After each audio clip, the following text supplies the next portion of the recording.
Hello and welcome to the Growing Green podcast. Your host, Jeremiah Jennings, is the owner of Growing Green Landscapes in Birmingham, Alabama, and has a passion for growing the entrepreneurship community for those who are young in business. Being a business owner isn't easy, especially in the early years, and that's why in this show we dive into a wide range of topics covering all the challenges small business owners deal with. Even if your company is generating $1 million or more, the stories from our great guest and Jeremiah's own firsthand experiences will propel your business forward. And now, here's your host, Jeremiah Jennings. What's going on, everybody? Thank you so much for tuning in to another episode today here on the Growing Green podcast. This is your host, Jeremiah Jennings, and I am so excited to be coming to you today with another fresh new episode today, and this is a guest interview. So hopefully you listen to this live on Friday. Maybe you're heading home from Equip Expo, or you're out mowing, or maybe you're listening just heading into the weekend, or maybe it's next week and you're listening after your first week back from Equip and you figure out, well, how are we going to do this? What does business look like moving forward? We saw a lot of new products, things like that. Hopefully this conversation will help you a little bit in some areas, help you learn some business stuff here. You see a lot of products, a lot of stuff that you could go spend some money on, but let's talk business real quick today. And we have a guest interview with Justin from right outside my hometown of Birmingham, Alabama. He's on the other side from me. He's about 30 minutes away from actually my service area.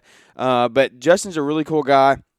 We linked up on social media a couple weeks ago, and I've seen him around the last couple years. He does Christmas lights, and every time around the holidays, I see his ads come up on Facebook, and his company's Alabama Lights, and he has taken that and actually turned it into a full-time lighting company. It's a full-time division of his landscape company. He has a lawn care business that he's got like 5 crews that are. About 5 crews that run out. Remind me.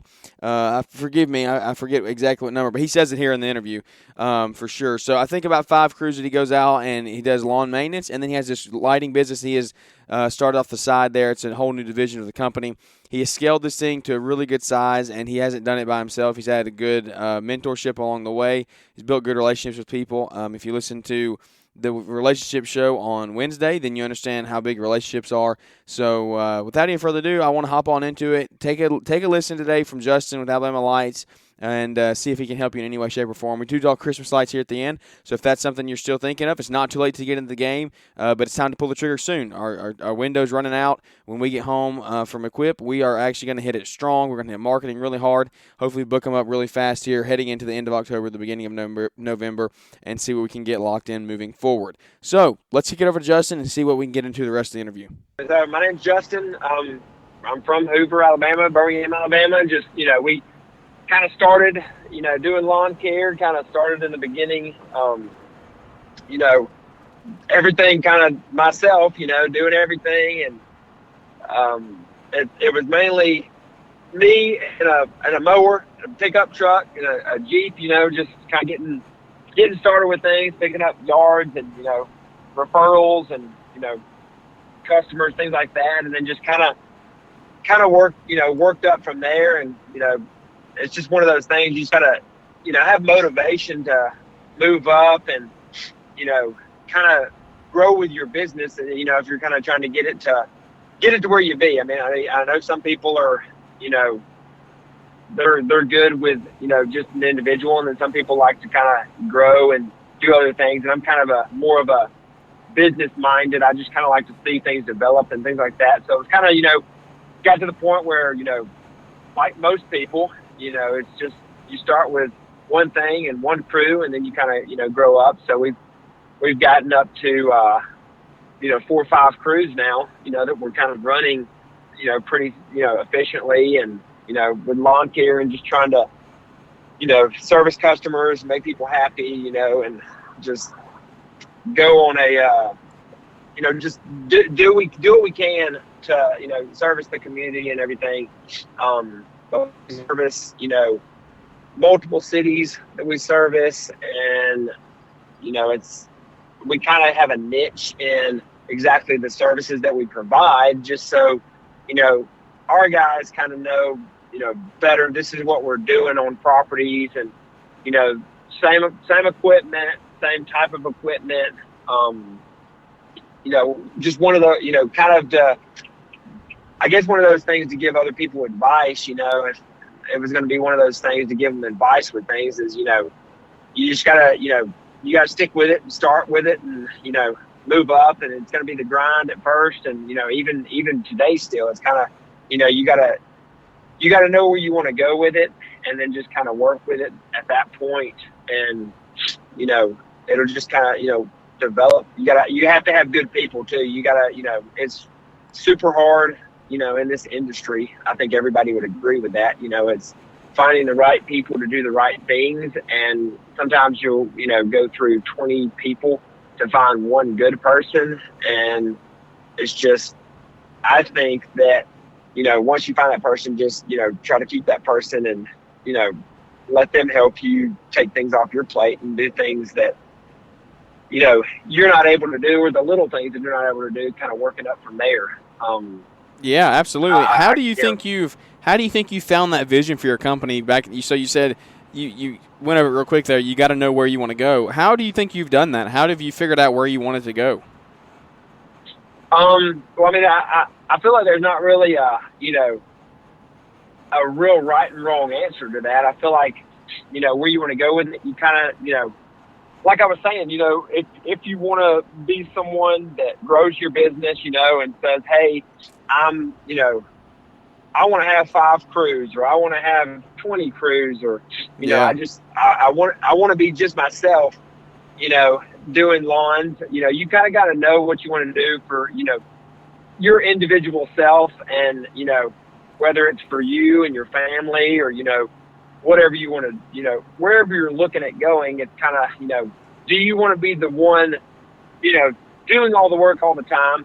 And I mean, most people's answer would probably be no. They don't want to actually be out there doing, pushing a lawnmower, but you got to start at one point to get there. And you kind of got to decide, hey, I want to do this, or I don't want to do this. And I kind of look at a vision of, hey, this is where it, it can go to. And, even having, other people, influential, and or having people to motivate you, or kind of like role models, I guess you would say, that you look up to, and it's kind of at the level that you got to be at. You look at people and say, hey, this is my role model, and, they've got a business, and it's a multi-million-dollar business, and you want to get to that point, or you want to, you just got to look at your vision of what you want to get with your particular business and say, hey, I want to get to here, or I'm happy where I'm at. And that's kind of what I feel like when I say just vision of it. I kind of feel I like being one to, more of the business minded. I like building things and watching them develop, rather than actually be, doing all the main labor stuff. So I guess I don't know if that answers the question. Yeah, no, that does. That's good. I think that's something everybody's got to figure out for themselves. You got to figure out what you want to do, and then you have to just execute the plans and the things you can do to get there. So that's really good. Let's hop into the lawn care business side of things for you. So that's definitely where you've grown. Sounds like your biggest side is the lawn care. 'Cause 5 crews. I did not realize you had 5 crews running. Are those 2-man crews, 3-man crews? How do you do that? Yeah, so we pretty much have, we run 2-man, we do commercial. So we do, we have 1 commercial, and we do 4 residential crews. So, our residential crews are 2-man, our commercial is 3-man, just because it takes more, just bigger properties, more time, bigger properties and things like that, that have to be done. But, so it's kind of just like, you kind of just multiply that. Okay, we started with, 1 crew, myself, then you go to another crew, and, we've kind of gone away from, truck and trailer style. We've kind of gone more to box truck style. And, yeah, man, that's what I got one this year, and it changed my business. Yep. Just because it's easier on. I just feel like it's easier to go on a have a box truck, just because if you have that, then you can do more. You have less worry, I guess you would say, for anything like, less maintenance on it, I guess you would say. Yeah. So, I mean, a lot of times you don't have, guys that are able to drive, trailers and truck and trailers and I just feel like it's been a better route. You don't have to worry about equipment getting stolen. You don't have to worry about equipment getting rained on for the most part. It's kind of more of a protective thing or a safety thing also. So, yeah, and you don't have to worry about people swinging too wide on trailers and hitting cars or mailboxes or trailer tires blowing out. It makes life a lot easier. Correct. Yeah, no, definitely. Yeah, so, I mean, it's kind of just, it's a lot to maintain, equipment-wise and stuff, and trying to keep, things, keep things running, because that's, I would say that's probably another thing, a big thing for people is being able to keep things, running and keep things operable and, yeah, cutting out downtime. Stuff, Yep, cutting down downtime. And I mean, it's like, try to, have multiple crews that you can, if something happens to one crew, backup weed eaters or whatever.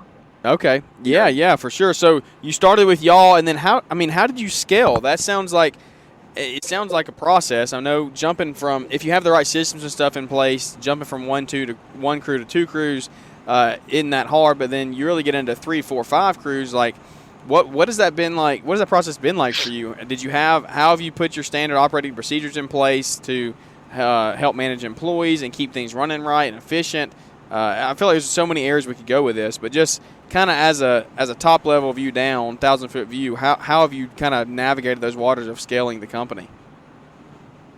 Yeah, no, definitely. I mean, so pretty much, one crew is fairly manageable. 2 crews is, pretty manageable. Once you, like you said, once you get to 3, 4, going up to 5 even, you got to have more of a management in place at that point. So, I've got 2 people, I've got one kind of general manager, and I've got one that's kind of an operations manager, so they kind of keep things moving, one mainly in the field, one mainly just keeping up with customers and bidding and things like that. And I feel like if you don't have somebody kind of watching, or kind of, I guess you would say, those levels, under you of management and whatnot, then it's kind of hard and difficult to be able to scale, because, the main thing is you can just reciprocate, and have more, more equipment when you can get it, get more equipment and get more,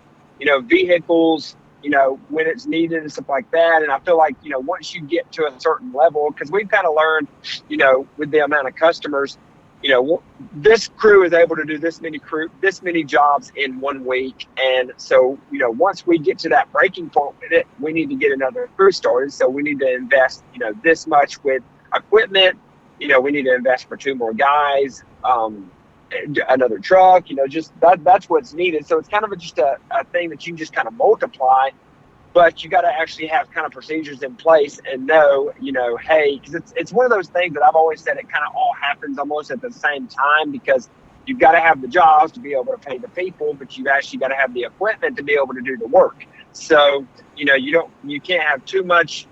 You can't have too much work. If you have too much work, that's a good thing, but you got to have the people to do it, because if you don't have the people to do it, then, you're out there doing it, or, so-called, and if you don't have the equipment to do it, then you're not able to get the work done. So It's kind of one of those things that, if you're trying to scale, then I would just, my advice is you would want to scale, but make sure you kind of are looking at all 3 of those aspects at the same time, and maybe put somebody in place that can actually help you grow that and be in charge of those employees or those workers, so that they, so they kind of have someone to answer to if there's any issues or problems, with jobs or any kind of equipment wise and things like that. And I feel like you just have to have the people in place, and it's a difficult thing to decipher, because it takes multiple people to find a good person, like I said. But I think once you kind of find someone that does a fairly good job or a really good job at it, then you can kind of work towards that, and you can put more people under that person. Yeah. At what level, either monetarily or crew-wise or yard-wise, however you want to describe it, at what level did you decide to bring on that first non-income producing person, that office manager or whatever role it was that you brought on in the beginning? Yeah. So, are you? So you're pretty much saying like at the number however you want to answer it. Get. Revenue, yards, whatever you're comfortable with. I mean, revenue is a good thing because the yards kind of vary. So, I mean, what revenue did you bring in your first help in the office? So I would say, you know, for that, I would recommend you probably need to be at least at $250,000 or more to be able to do that, you know. Yeah. And that's just bringing on part-time help, right? And that would be bringing on part-time. I mean, if you're bringing on someone, you know, like I would say you want to be at least at $250,000. If you're having, you know, like we have an office manager as well, you would want to have an office manager be able to take care of your phones and everything. So if you have that and a actual general manager that's not really like an income producer, you know, because we have two of those people, you know, an office person and a general manager. All of our other guys, you know, including our operations guy, he's mainly, you know, I would just say he's still an hourly, you know, employee. So he's still, you know, produces income, whether it's going out and, you know, doing little odd end or, you know, sprinkler repairs and things like that may have to be done, or deliveries for, you know, pine straw and mulch and things like that. But I would say to bring those people on, you know, to have an office and a staff with that, you probably need to be at least at $500,000, you know, or, you know, more to go upward, you know, to go upwards toward that. You know, I know a lot of people are, you know, get between the numbers of, you know, I would say you know, 200 and 500,000, and it's really it's a tough grind to get even to that point, you know. So I feel like anything, you know, between 250, 500, even to 3/4 is kind of you know, it's a grind to get there because you don't really have everybody in place, and you're trying to get everybody in place, and we're kind of in that, you know, in that stream of making sure everybody's in place and kind of working to get everything where it needs to be, you know. Yeah, absolutely. How many yards are you doing with 5 crews? Like, how many properties do you have? Yeah, so, I mean, we do, you know, it varies. I mean, because we do a lot of commercial properties, and some of those commercial properties we only make them do 2 per day. Yeah, exactly. You know, because some of them are large. Some of them are large. I mean, if it's a, you know, with us, we're probably 10% commercial. You know, I would say 10 or 15% commercial, and the rest is residential. Mm-hmm. It's kind of how we're set up. But, you know, on a regular basis, you know, let's just say on a peak season and stuff, we probably do about 300 yards a week, 400 yards a week. Wow. You know, that's a good bit. Yeah. So, you know, probably in that range that we would do, I would say at least 300 a week, you know, just on service and stuff like that. But, and then, like I said, commercial, you know, our commercial crew mainly does larger properties that take, you know, several hours to do. So. Yeah. Well, how have you built, I mean, let's talk a few more minutes here about this business, and then we're going to transition over into Christmas lights. But tell me about how you've built your team. And you talked about people a lot, getting the right people in place. 5 crews, that's 10. So you around 15 people, somewhere 13, 15 people is what you have? Yeah. So we have, we roughly run, you know, somewhere between 12 and 15 people. We can use more, you know, especially in summertime and stuff, but we run, you know, I would say 12, 15 upwards, you know, including office, you know, personnel and stuff like that. But so now that you've gotten to this point, you're kind of like almost an HR guy at this point. You've got 12 to 15 people working for you. How have you handled that? How do you kind of build that team, and then as you build the team, how do you keep the team on and keep a good morale and, like I said, implement those standard operating procedures and things like that, get buy-in? I know it's a loaded question, but just how do you manage your team? Yeah. I mean, like I said, it's not really a correct answer for that, I would say. Yeah. It's everybody has their own. I just want to hear how you do it. I mean, I would say, you know, for us, you know, you just got to keep positive attitude because, you know, like I said, we've had, you know, it takes a lot to get, you know, it takes a lot of employees to bring, you know, to be able to get actually one good one. So you just have to keep a positive attitude with your team. And, you know, sometimes you may do incentives and stuff like that, just based on just particular situations and things like that. But, we just always, we try to bring people in that we know are going to have a positive attitude, that are going to feel like they're going to bring more to the table and bring more to the team, and, do a good job in what they're doing and care, and also just care about what they're doing. We don't want to bring somebody in that's, going to have a bad attitude, or they're not going to, they're not going to feel like they're doing a good job, but we want them to feel appreciated, like they're doing a good job. Because, we all know, and I know for myself, it's hot out there in the summertime, and, we're grinding to get things done. But, when it comes wintertime or, fall, it backs off and it's more laid back, and, more people want to work. We've noticed we have a bigger, more return of people wanting to come in and work going into the fall and the winter than we do in the summertime, of course. Yeah. And it's just, finding the right people is it's just a very, you got to be, really good about finding people that can help you grow and help you grow the team, and they're going to do a good job and respect other people. So I would just, that's how I would answer that and lead that. Just you want to find people that are going to be respectful to other people, mm-hmm. and work. And you're still going to have, the, back and forth, or, sometimes it's just, I've noticed if you have people working, there's always going to be some kind of, drama or something, something going on, but you just have to try to keep positive attitude and do the best that you can to, keep motivated and know that you appreciate them doing a good job. And then if you have those other forms of management, kind of looking at those and kind of as their first point of contact, then it kind of works out a little bit better that way, I think. Yeah, no, absolutely. That's all really good information. Thank you for sharing that. That's a cool side of the business. You've built a very successful lawn care business. I feel like we could talk about that for another 30 minutes, but we don't have that much time today. And what I really wanted to get you on about was your Christmas light business. So how did you get started in Christmas lights? What is how did you get started first off? Let's go into that. I won't ask you too loaded of a question. We'll work through this. Do you want to keep the cash flowing this winter? Head over to L'EntrepreneurAcademy.com and check out all of Brian Fullerton's new courses and powerful resources to get you cashing in on that white gold through plowing snow.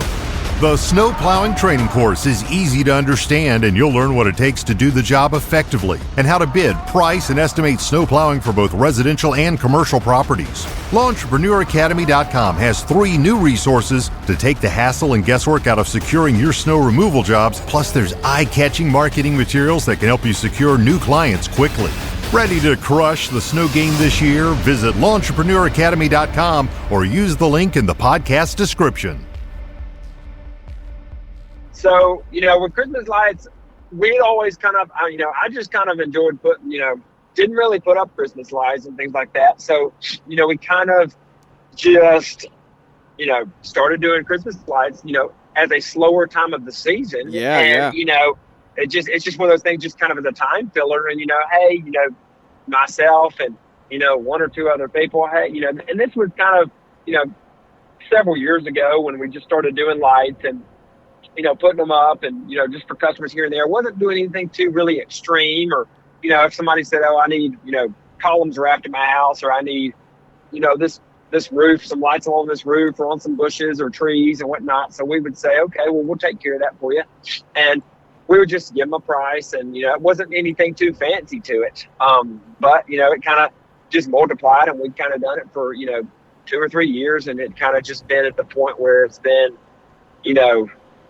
it's gotten, a little bit bigger, and we feel like it's more of a niche thing. And it's like one of those things where, it's more of a specialized thing, even if it is a seasonal, so we've kind of gone, we've kind of just worked at building more of a customer base for that. And then, it's gotten to be where we're just, kind of created into its own business now. And now, now we operate where we, do full lighting. So, we do Christmas lighting, outdoor lighting, low voltage,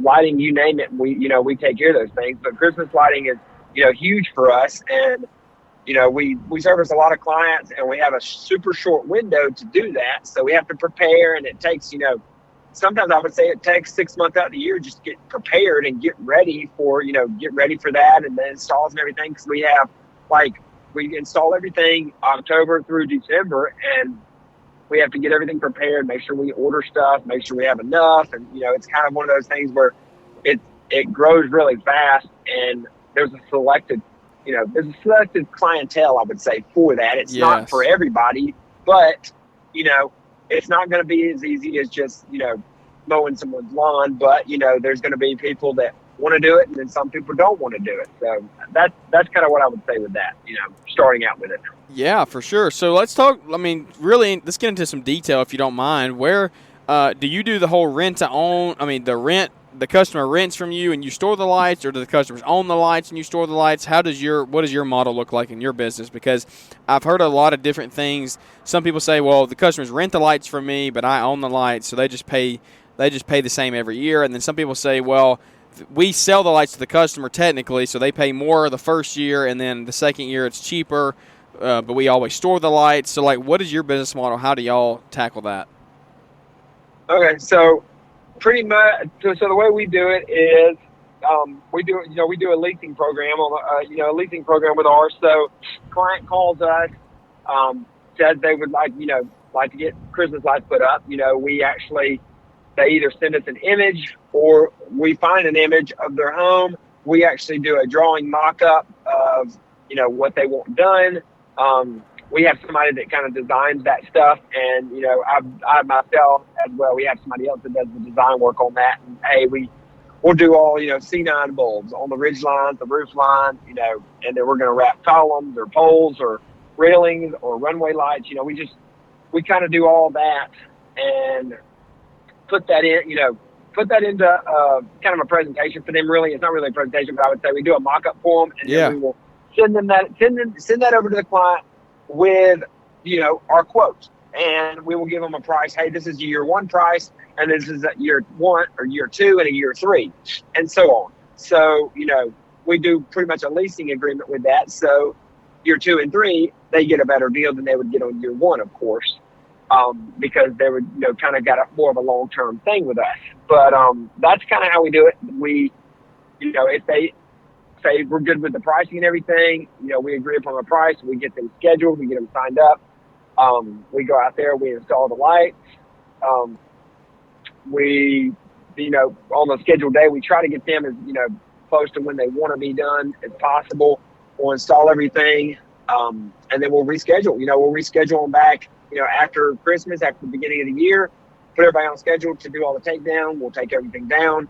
We'll wrap everything up. We'll label it. We'll store everything. We've got, crates and totes for, everybody that we have labeled, and we have, we kind of have images and itemized stuff, what's in the crates, what we have for them, and store everything for them until the next season. So that way we can pull everything out and check everything before we actually take it back to the customer's house. It's just, that model, I think it works well. Really wait on the client to collect something. You don't have to collect the lights for them. You don't have to wait for them to be home. It's more of it's just an easy thing, and they like to do it because they feel like it's just, hey, I don't have to mess with it.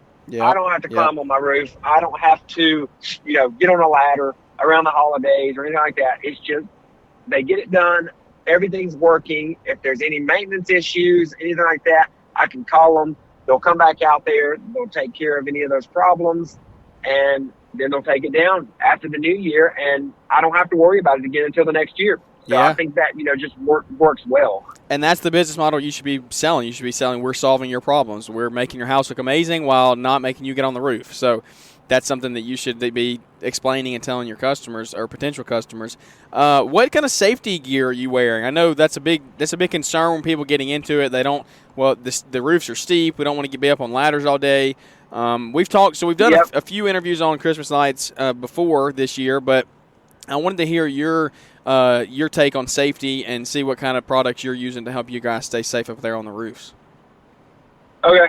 Yep, definitely. So, like I said, we run multiple crews with, lighting. So we do use a lift on occasions that we could use it. So that would, that's one of our, things that we try to be, the safest with. We do have harnesses. We do have ropes. We use, roofing shoes, pitch hoppers. We have different equipment, Do you have the goat assist? Do you have that thing? Yes, we have that. Okay. We have, ridge hooks and stuff for our ladders. Yep. And the other main thing is, a lot of our guys are roofing guys. Yeah. So, they're comfortable with it. They're comfortable on a roof, and they may not necessarily have done Christmas lighting, which is why we've actually put into play a training. Uh-oh, did I lose you?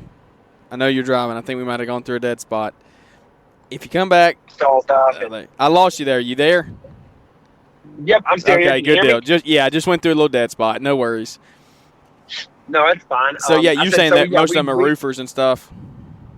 Most of them are roofers, and we've actually, a lot of our guys, they may have not done Christmas light, installed lights necessarily, but we have a little training that we set up. So we do, a day training thing that we bring them in and we show them, how to do, the lights, what goes where, how we do this, and do samples and things like that. And then we'll actually do a hands-on training. And we'll see, like, hey, are they prepared to get on a roof? Can they do this? Can they do that? Just so we know that we're not just sending someone out there and they're going to be shaken or they're going to fall off a ladder and, stuff like that. So we just want to be, prepared in that situation. But, main thing is we just want our guys to be safe and do a good job and do the job as efficiently as we can.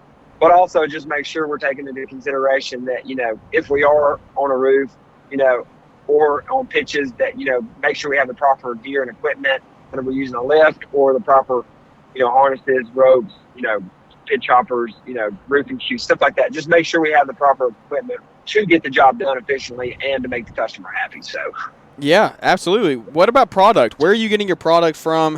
Is it too late for guys to get into it? First, that's the first question. Do you think it's too late for guys this year, or there's still some time to get in here and make some money?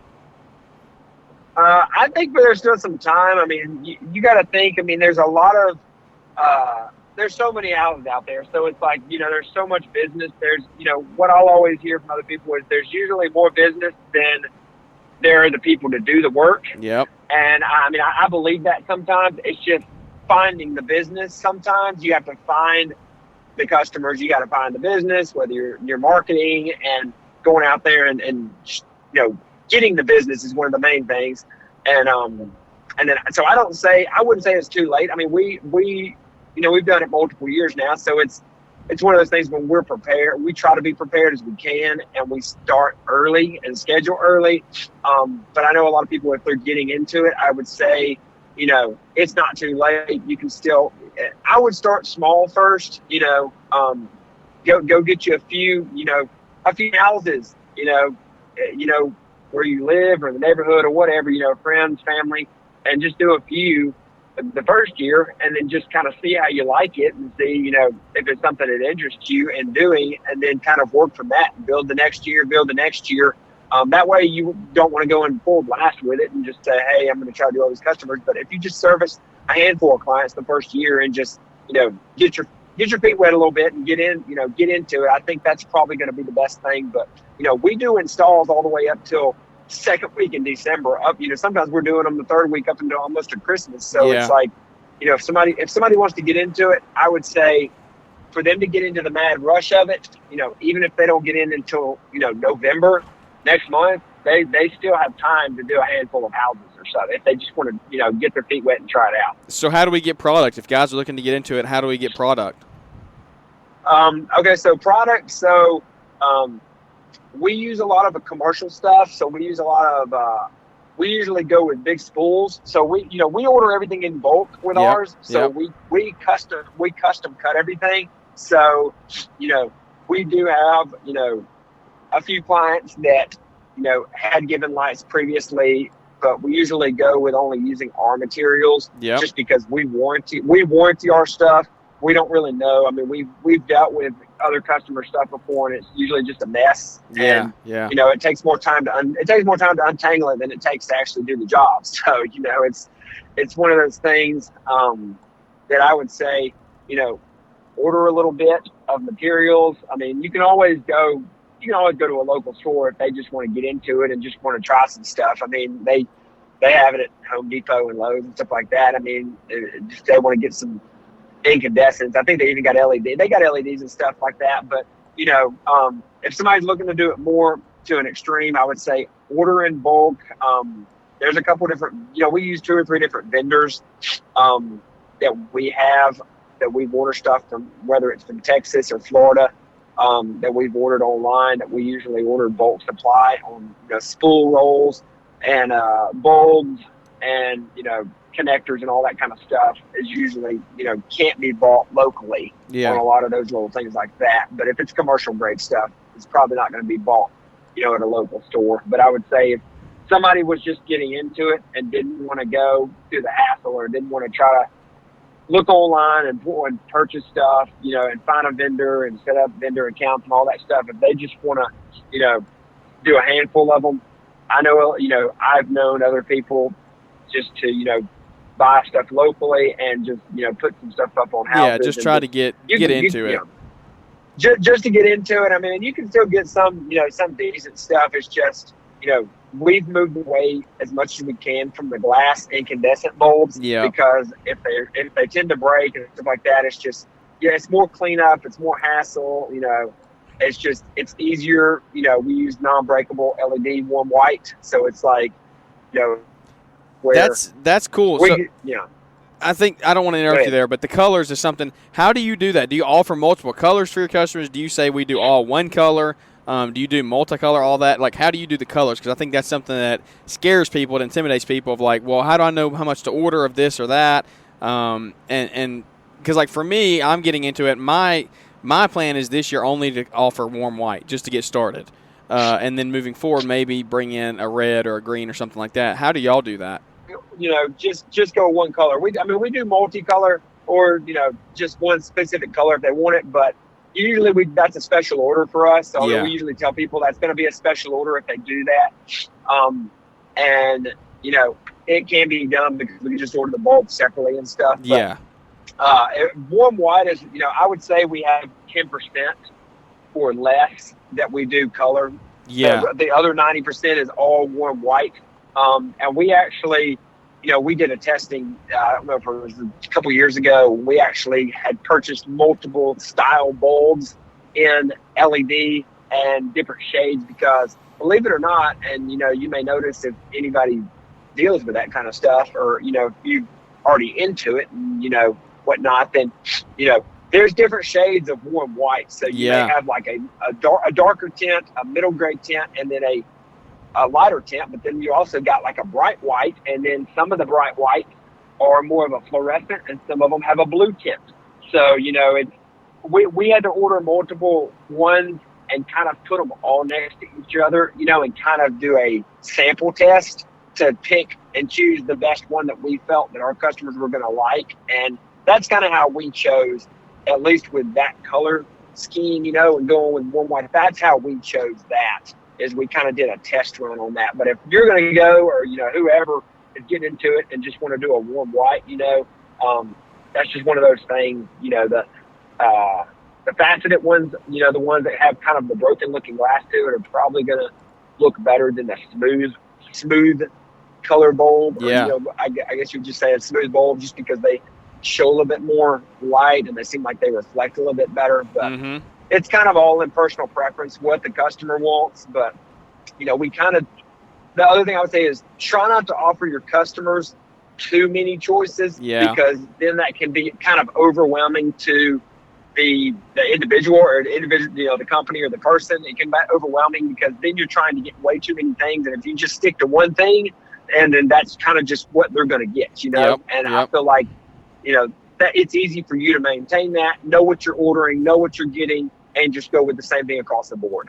Yeah. No, I agree with all that. That's really cool. So as we wrap up here, like I said, I don't want to hold you all day. I know you got to be getting close to being at your destination. But anyways, let's talk. I know everybody that we've talked with says that have big companies that do Christmas lights. They're like, you can make record-breaking profit. It's hyper profitable. You can make it in such a short amount of time.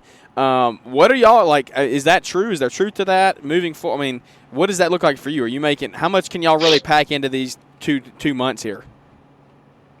Yeah, so I mean, we usually start selling ours in August, July and August. So we started early as that, booking properties. Yeah. We even booked stuff in December for the next year.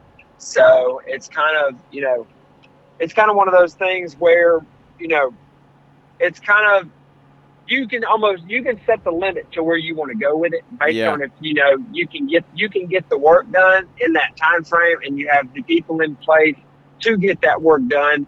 It's one of those,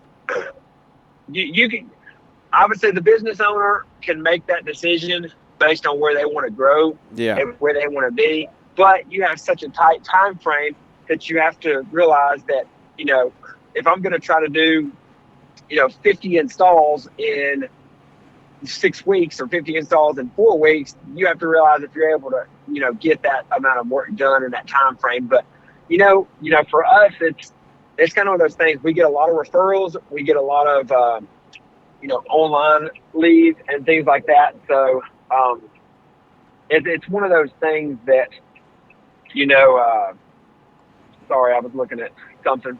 No, you're good. But anyway, it's one of those, I would say more one of those things that you have to know where you want to go with the business also. And, if you want to grow it to, wherever you want to grow it to, you have to set that point and just say, hey, I want to do this and this is what I'm going to go with. What is your average house, you think, cost? Like just the average? So I would say, average is probably going to be, they vary. So our pricing is going to vary anywhere from, $500 to $5,000. Yeah, it's going to depend on the house. So I guess my better question for you, a better answer you can answer is, how do you do your pricing? Do you price by the foot? How do you do that? So we price everything by the foot, and then based on, like I said, we still have, some incandescent properties that we still do, but most all of them are LED. But we just price it based on the linear foot of it. So if we're, if a house is going to be, let's say a basic house is going to take 60 feet, 60 linear feet, we've just kind of figured out kind of a formula for ourselves and just, we're charging, whatever we're charging per foot. So if we were, and I'm just throwing numbers here, right now, but if we were going to charge $5 a foot, that would include, the strand, the bulb, the clip, and, everything for that per foot would already be kind of into that price. And we would just say, okay, 5 times 60, that's going to be what that is. And then if we have to have any kind of, miscellaneous, such as if they want us to set up a timer for them, if they want us to, do anything special, anything like that. Because we even had requests for like regular timers or Wi-Fi timers and things like that. So it's kind of, we kind of break our pricing into that method. And does that include setup and takedown as well? So that correct. So so we go ahead and put up. We don't price separately. Like if we're going to price, if it was $5, then we would go ahead and price that, and that would include installation and removal. Yeah. And then we would just give them a set price, and we would say, if this house looks like it's going to be, an $800 job, then it's an $800 job. That includes your materials, that includes your installation, that includes your removal, and we've kind of put, storage into that as well, which, like I said, we store all that stuff for the customer to the next year. So it's kind of all broken into one thing. Yeah, man. Well, that's really cool. Where can everybody find you if they wanted to connect with you, maybe ask you a few questions? Do you have any type of social media they can reach out to you at? If you want to reach out to me, most of the time I'm probably gonna, most of my time is at, with Alabama Lights. So, if it's something that someone needs to reach out and talk to me, that would probably be best contact to contact us there, and you can, find me and reach out to me there. And are you on Instagram and stuff? Yep. I'm on Instagram or Facebook also. Cool. They, you want to send me a message or whatnot. I don't check it as much as I should on some of those things, but it's one of those things that I will get back to it or eventually get on. Yeah, it. you got back to me pretty fast, so I think you did a pretty good job. Yeah. So if anybody wants to reach out, you can refer anybody. I'm always up for business discussion on those things and helping young entrepreneurs. And I wouldn't really say like young, but I'm just saying like just guys getting started. Guys getting started. Really, I mean, they don't have to be really young. I mean, they could it doesn't matter to me. Whoever's getting started in this or feels like they want to go in this direction, whether they're going whatever business they are, I've been through some of the things and seen like ups and downs and where you can go with it and still have ups and downs because every business isn't perfect with stuff. So it's it's just one of those things you have to work towards. But I'm glad to give anybody advice or if you got questions and I can answer them, I'd be glad to do that. Awesome, man. Well, I really appreciate your time today. It's been an honor getting to come on and talk to you, and like I said, spending some time with you here. One final question for you that we try to ask all of our guests here on the show. It's pretty simple, but it can be complex, and it's just, what is your why? What again? What is your why? Like, what is your why for business, for what you do? Sorry, the phone was. Oh no, you're good. You're good. What is your why? Can you hear? Did it go through that time? What is your why for why you do what you do in your company? Oh, wow. Okay. Well, okay. I got you now. So, I was cutting out, so I couldn't hear. So yeah, no, you're good. So what is the reason I do what I do? Correct. Yes. Okay, I got you. Yep. I don't know. I must have been going through a bad area. I know we're both traveling. Yeah, we're both traveling. So there's no telling what we're going through, dead spots and all that. Yeah. So I mean, one of the main reasons I do what I do is or that I enjoy building a business or helping other people to get to where they want to go with that, or even telling them what the ups and the downs of a business would be is really because I just I like helping people. That's one of the things I enjoy, helping people. I enjoy serving customers, making people see a finished result. So I like seeing like the beginning and then the end result, especially when it comes to lighting. It's just like you got two different aspects of it, but I would say that's probably my number one thing is just being able to help other people, whether it's by servicing them with this specific service things in service industry, or if it's just being able to help other people and show them the things that helped me or didn't help me getting to the points that I am at the different points. So I feel like those are probably the things that I would say are the most reasons why, Yeah, man, that's really good. Well, like you said, thank you so much for joining us today and spending some time with us. I think everybody's going to take some value from this. If you did enjoy the show today, I appreciate it. Yeah, absolutely. If everybody enjoyed the show, if you did, would you leave us a 5-star rating and review, because those help us and boost us out there to a bigger community so we can continue to grow the community one relationship at a time. But without any further ado, I think that is going to wrap this episode up, and we look forward to catching up with everybody here on the next episode. Thanks for tuning in to the Growing Green podcast. It is an honor to have you listening, and we hope you receive valuable advice to help take your business to the next level. Don't forget to follow the podcast so you'll be notified when our next episode drops.